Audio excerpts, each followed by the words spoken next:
লারাভেলে আজকে আমরা directory structure নিয়ে আলোচনা করব। ডিরেক্টরি স্ট্রাকচার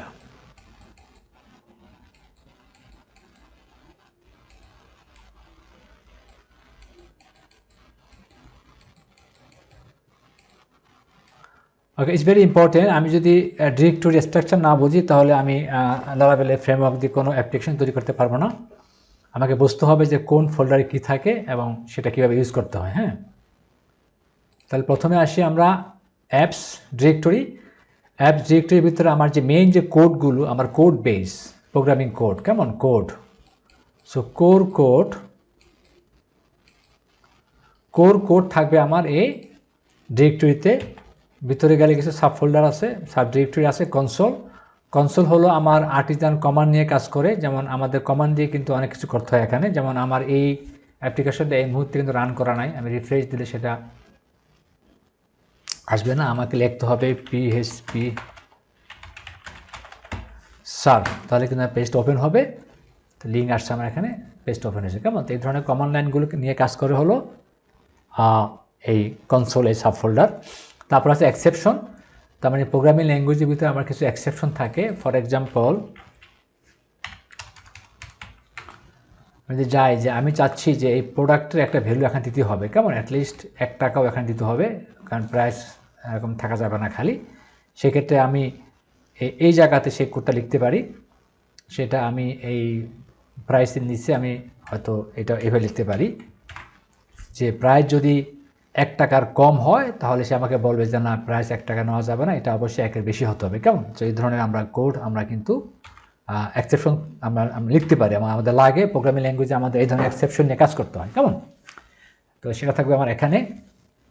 এরপর আছে আমার HTTP, ওকে, ইম্পর্টেন্ট একটা ফোল্ডার। এখানে থাকে কন্ট্রোলার, তার মানে আমাদের যে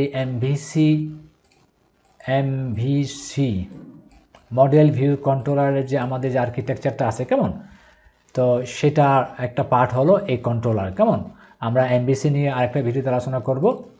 তার মানে কন্ট্রোলার হলো মানে এই কন্ট্রোলারের ভিতরে থাকবে আমার সমস্ত কোড, আমার লজিক, আমার প্রোগ্রামিং যে কোড বেসটা আছে, কেমন, সব কিছু আমার থাকবে এই জায়গাটা। যেমন আমার সামনে একটা পেজ খোলা আছে, নাম হলো পেজ কন্ট্রোলার। এখানে দেখাই যাচ্ছে যে অনেকগুলো কোড, অনেকগুলো প্রোগ্রামিং লজিক দেওয়া আছে, সব থাকবে আমার এই কন্ট্রোলারের ভিতরে। কেমন, তারপরে ইম্পর্টেন্টের ভিতরে হলো মিডলওয়্যারটা আসলে আমার এইটা হলো আমার পেজের রিকোয়েস্ট রেসপন্স নিয়ে কাজ করে। আমি যখন কোনো পেজ টু পেজ যখন রিকোয়েস্ট পাঠাই, তো রিকোয়েস্ট পাঠানোর পর সে রেসপন্সটা সে এখান থেকে দেয়, এটা নিয়ে কাজ করে মিডলওয়্যার। ওকে, এরপরে আসছে আমার মডেল। কেমন, ওকে, মডেলটা আমরা দেখি, তার সাথে আমার লাগবে ডেটাবেসটা।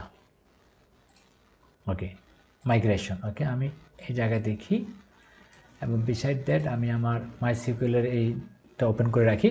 ওকে, প্রথমে দেখি ডাটাবেস, তার আন্ডারে হলো আমার মাইগ্রেশন। ওকে, আমার যে দুইটা টেবিল আছে এখানে, এই ডাটাবেস লারাভেল ক্রুড এবং দুইটা টেবল, কেমন, প্রোডাক্ট টেবল আর হলো কাস্টমার টেবল। তো একজ্যাক্টলি এই দুটো টেবিল কিন্তু আমার এই জায়গায় আছে, কাস্টমার টেবিল আর প্রোডাক্ট টেবিল। কেমন, ওকে, সো টেবিল তৈরি করতে হয় এই জায়গা থেকে।